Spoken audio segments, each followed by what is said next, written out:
Você está escrevendo a sua história, mas se refere aos personagens como o cara da barba, o tio da padaria, o ferreiro mal-humorado e outras coisas do tipo. Ou talvez seja diferente. Talvez você esteja escrevendo um horror cósmico que se passa 10 mil anos no futuro e o seu protagonista se chama Enzo. E por algum motivo isso não parece certo. Enzo não tem o peso que você quer dar para sua história, ele não tem o tom certo para ela. Em resumo, você tem problemas para criar nomes para os seus personagens e sim, eu entendo porque eu também tenho esse problema. Essa não é a minha parte preferida da criação, mas infelizmente ela é bem importante. Mas por que o nome do personagem importa e como fazer isso da forma certa? Calma, a gente chega lá. É claro que não existe uma única forma certa de se criar um nome de personagem, mas existem algumas formas erradas. Então nesse vídeo nós vamos conhecer uma das formas de se criar nomes de personagens que não vão estragar a sua história. Aliás, se você não me conhece, eu sou o Carlos Canudo, grão-mestre da Guilda Esmeralda, e sem mais delongas, vamos ao conteúdo. Mas tem um ponto importante antes da gente começar, porque esse vídeo não é para todo mundo. Se a sua história se passa no Brasil, por exemplo, você pode ter um personagem chamado Washington, que é amigo do Aruan, que é sobrinho do Chico do Açougue, que é irmão do Vicente Tanaka, que jura que já namorou a grávida de Taubaté. Então, se tratando de terras tupiniquins, qualquer nome é nome e obviamente eu estou brincando. Mas agora, falando sério, esse vídeo não vai ajudar quem quer escrever ficções realistas, ou seja, ficções que se passam no nosso mundo, seja no presente ou no passado. Isso porque se a sua história, por exemplo, se passa na Áustria, na década de 40, basta que você faça uma rápida pesquisa no Google e você vai ter uma lista enorme de nomes que você pode usar para a sua história. E se você duvida, agora eu vou mostrar. Eu fiz uma pesquisa em exatamente 3,7 segundos e com ela eu consegui descobrir nomes comuns de pessoas que moravam na Áustria na década de 40. E não só nomes fidedignos, mas essa pesquisa rápida me trouxe também significados de sobrenomes. E a gente não vai falar de simbolismo exatamente agora, mas se você quisesse, por exemplo, criar um personagem que, sei lá, fosse muito rico naquela época, você poderia criar um Hans Hofer, já que Hofer significa proprietário de fazenda, então Hans Hofer remete a alguém muito rico. É claro que isso não é regra, mas traz um pouco de simbologia para sua obra. Novamente, esse não é o vídeo para você. E aí vem a pergunta, para quem é esse vídeo? E a resposta é simples, para quem quer escrever ficção científica e fantasia.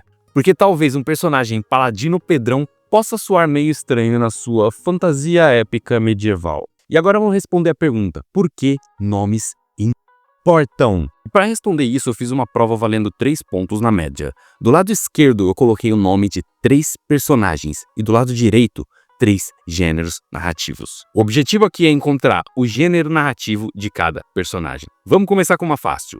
Zion X37. Vocês acham que ele é de uma ficção científica, de uma fantasia épica ou de um romance contemporâneo? A resposta é meio óbvia, não é? Quer dizer, os personagens são seus, a história é sua, você faz o que você quiser com ele. Mas se eu estou lendo um romance contemporâneo e tem um personagem chamado Zion X37, que não é o filho do Elon Musk, eu vou achar esse nome muito estranho. Mas tudo bem, vamos continuar.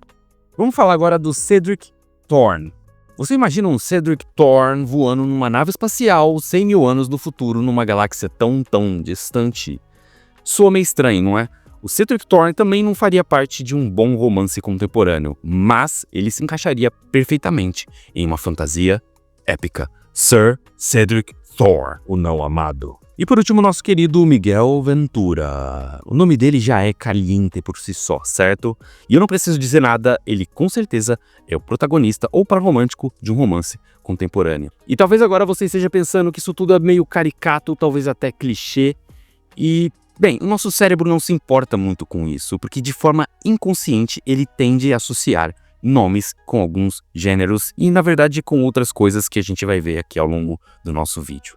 Então, respondendo à pergunta, por que nomes importam? Primeiro, porque eles ajudam na ambientação dos mundos que nós criamos. Um nome que condiz com aquele gênero narrativo, com aquele número, torna a nossa história mais verossímil, mais real para o leitor. E o que a gente quer como escritor é fazer com que o leitor acredite na nossa história, viva a nossa história. Além disso, os nomes também podem indicar personalidade, o tom da história, simbologia e a origem do personagem, além de algumas outras coisas, mas calma, uma coisa de cada vez. Então, beleza, agora a gente já sabe por que importa, vamos ver como nós podemos criar os nomes dos nossos personagens. E eu criei um método mágico de 6 etapas chamado FLSGLS. E não, eu não criei nada disso. Eu só coloquei alguns elementos aqui para a gente levar em consideração na hora de criar os nossos nomes de personagens. O primeiro deles é a formação do nome. Porque se você parar para pensar, como que os nossos nomes são formados na nossa cultura? A gente tem o primeiro nome, que é dado pelos nossos pais, e um sobrenome, um ou dois sobrenomes que vêm da nossa família. O nome do pai e da mãe, ou às vezes só do pai. E isso parece normal porque nós fomos criados assim, então a gente não questiona esse tipo de coisa. Mas imagina um universo paralelo, o seu universo paralelo, o universo do seu mundo. Isso pode não ser normal. A formação do nome no seu mundo pode ser diferente. E eu trouxe aqui alguns exemplos para a gente ver. O primeiro é, imagina uma cultura sem sobrenomes. Então a identificação não é feita pelo nome de família da pessoa, mas por algum contexto em que aquela pessoa é inserida, por alguma coisa que ela faz. Por exemplo, Cira, ela é filha de Mir. Então todo mundo se refere a ela como Cira, filha de Mir, já que Mir é uma pessoa muito conhecida. Ou Cael, o ferreiro de Itatiba, porque Itatiba é muito pequeno e só tem um ferreiro, então Cael, o ferreiro de Itatiba. E se você conhece um pouquinho de história, sabe que eu não inventei isso. Ao longo da história, várias culturas tiveram esse tipo de formação de nome. Eles não tinham sobrenomes, eles se referiam às pessoas pela sua profissão ou pelo lugar de onde elas vieram. E o seu mundo pode ser assim, na verdade ele pode ser de diversas formas. Eu trouxe aqui uma bem básica, mas vamos deixar as coisas um pouco mais interessantes. Imagina um mundo onde toda criança recebe o mesmo nome ao nascer. São todos Enzos e Valentinas. E ela só recebe o verdadeiro nome dela, o nome que ela vai levar para o resto da vida, após ter feito algo relevante, algo digno para a sua sociedade. Isso implica em algumas coisas, porque imagina que nessa história, nesse contexto, nessa sociedade, a gente tem alguém com 25, 30 anos que ainda se chama Enzo. Isso significa que aquela pessoa nunca fez nada de útil pela sua comunidade. Então isso é motivo de vergonha. E aí a gente já consegue trabalhar a formação de nomes junto com word building. E tem mais, já que a gente está falando de word building aqui, vamos começar a explorar isso um pouco mais. Imagina que na nossa história, cada criança nasce com os símbolos dos deuses marcados no peito. E esses símbolos e as suas quantidades definem não só sua magia, mas também o seu sobrenome.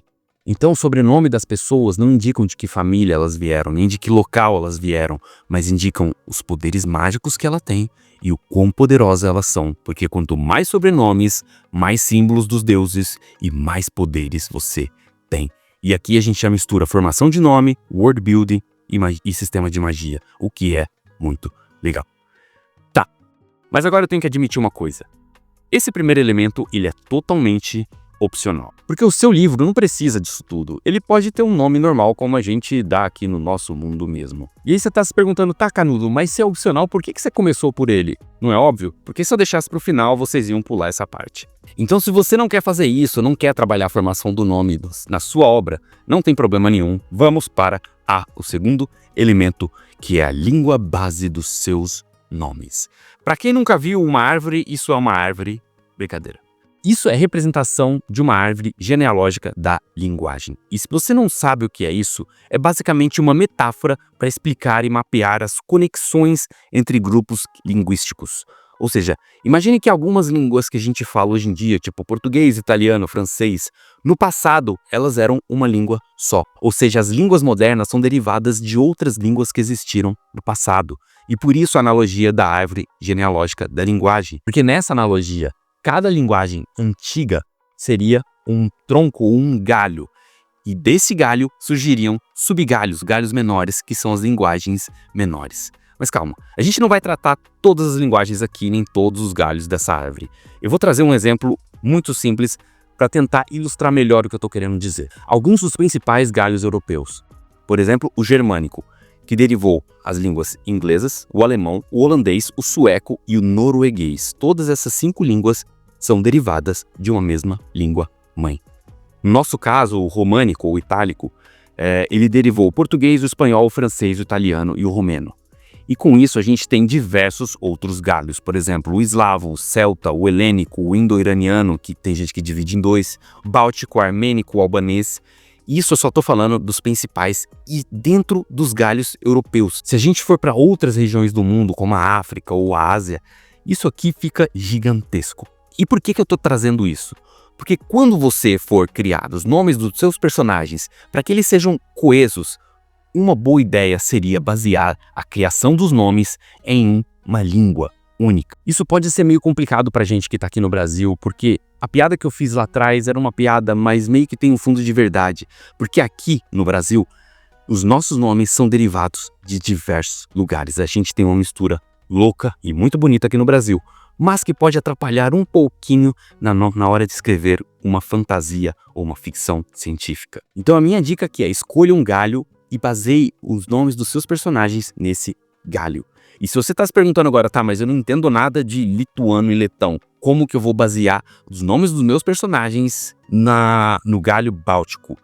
E eu vou falar, calma, espera, quando a gente chegar no liquidificador, tudo vai fazer sentido e você vai ver que isso vai ser muito simples. Agora vamos para o próximo elemento, que é simbologia, que nada mais é do que palavras ou expressões que remetem a outras coisas. Por exemplo, a coragem pode ser representada pelo leão, por uma espada, por um fogo. Sabedoria é comumente representada por coruja, livro, árvore. Lealdade é representada pelo cão, por uma corrente, por um escudo. Ou seja, a gente tem características que são representadas por outras coisas. Tá, mas como que a gente usa isso na formação do nome? Imagine que você tem um personagem que é corajoso, por exemplo. Você pode dar o nome dele, não sei, de Leônidas, que tem uma referência quase que clara a leão. Mesmo que a origem da palavra não seja essa, a gente tem uma referência intuitiva de quem está ouvindo aquela palavra. Um outro exemplo aqui é, não sei, lua. Lua representa tristeza, mas também representa magia. E se você tem, por exemplo, uma maga triste que teve um grande trauma do passado, você pode chamar ela de Luana, por exemplo, e vai fazer sentido na cabeça do leitor de forma inconsciente ou consciente às vezes. E não é só isso, você pode usar também essa questão da simbologia para dar títulos aos seus personagens. É muito comum que na criação de histórias de fantasia a gente dê títulos para eles. A gente adora títulos, né? Então imagine que você quer criar um rei muito corajoso e você vai dar um título para ele. Será Enzo, o rei do fogo. Tá, não ficou bom. Marcos, o rei do fogo, famoso por suas atitudes destemidas no campo de batalha. Ou mesmo Samira, a coruja das montanhas, a mulher mais inteligente e sábia que já pisou nesta terra. E sim, eu sei que tá meio piegas aqui, mas a gente não vai usar uma simbologia tão simples como eu tô mostrando. Essas aqui foi o que eu achei no Google mesmo. Mas se você quiser trabalhar simbologia direito, você pode trabalhar coisas muito mais sutis, muito mais elegantes. E se você é como eu, que não tem muito tato para a questão da simbologia, eu vou falar novamente, calma, no liquidificador a gente resolve isso. Então agora vamos para o próximo elemento, que é o gênero narrativo. Eu não vou gastar muito tempo aqui, porque o gênero narrativo normalmente ele nasce ou ele é decidido quando a gente tem a ideia da história.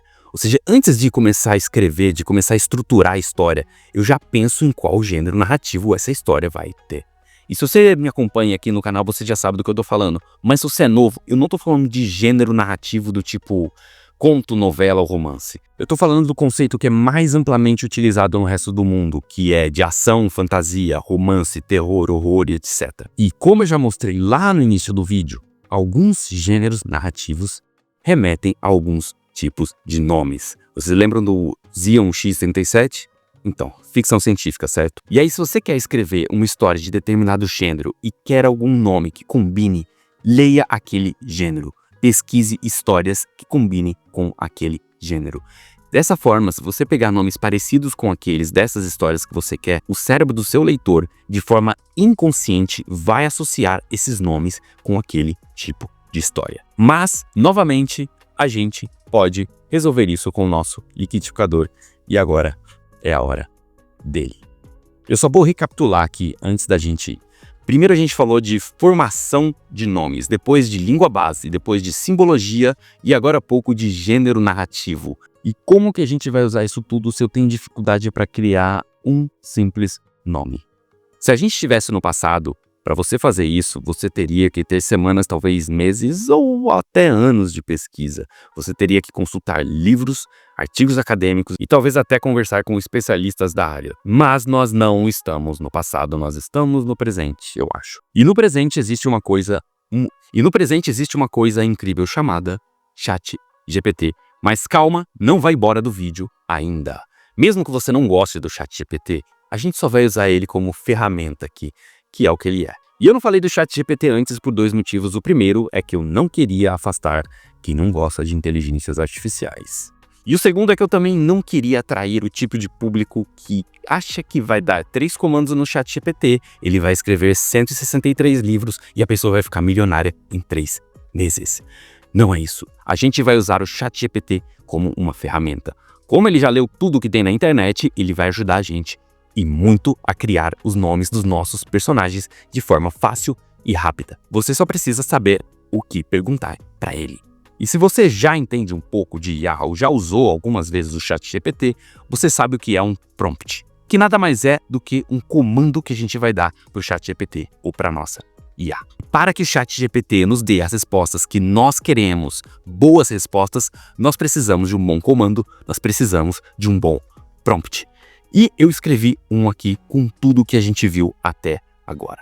Vamos lá, eu vou ler para vocês.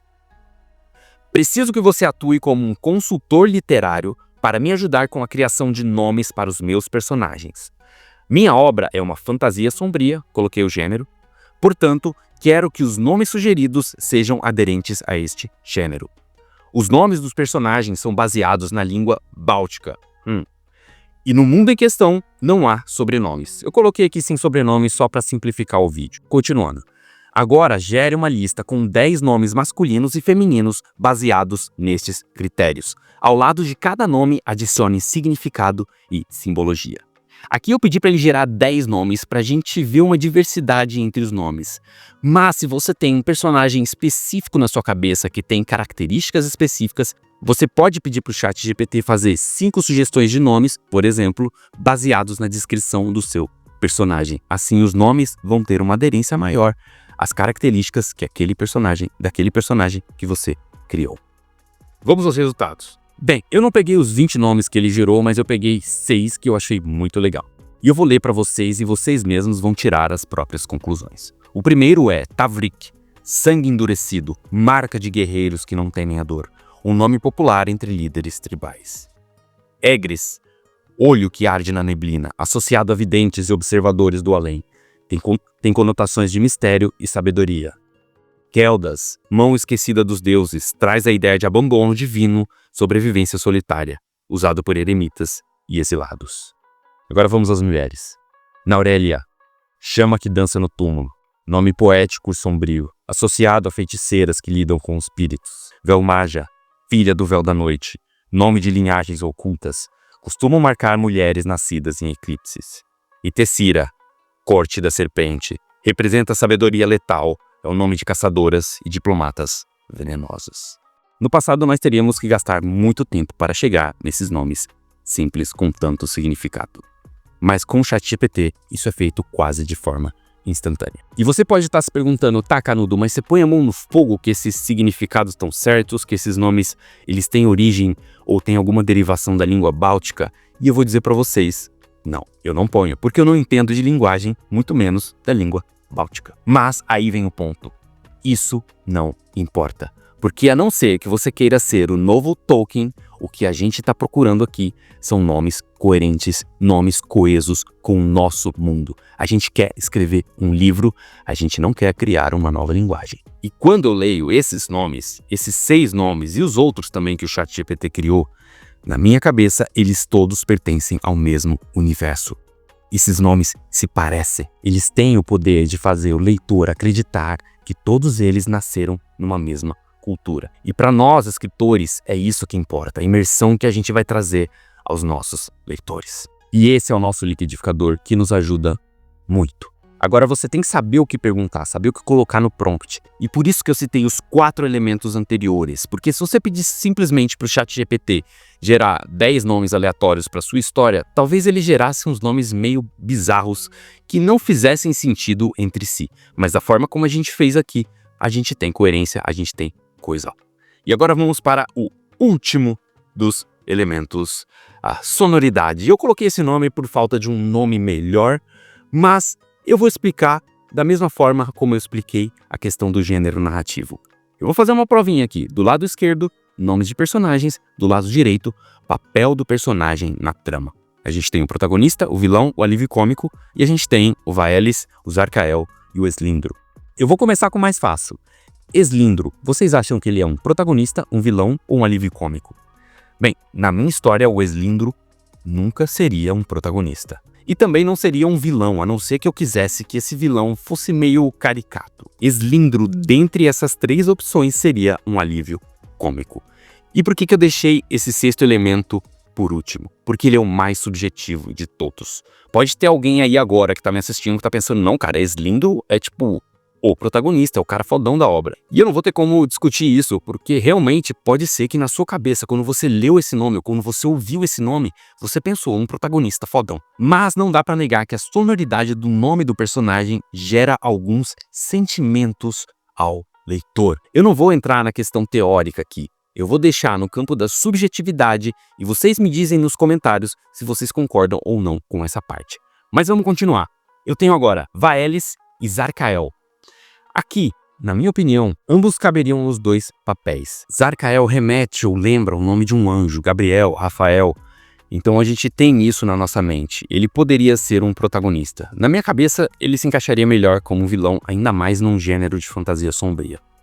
E Vaelis, apesar de ter o S no final, que remete ao som da cobra, que normalmente é associado a um vilão ou maldade, na minha cabeça, se encaixaria mais como protagonista.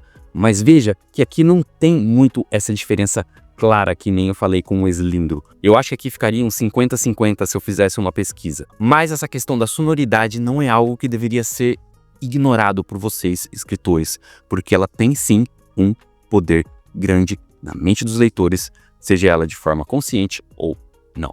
E um último ponto aqui, que é a questão do público-alvo.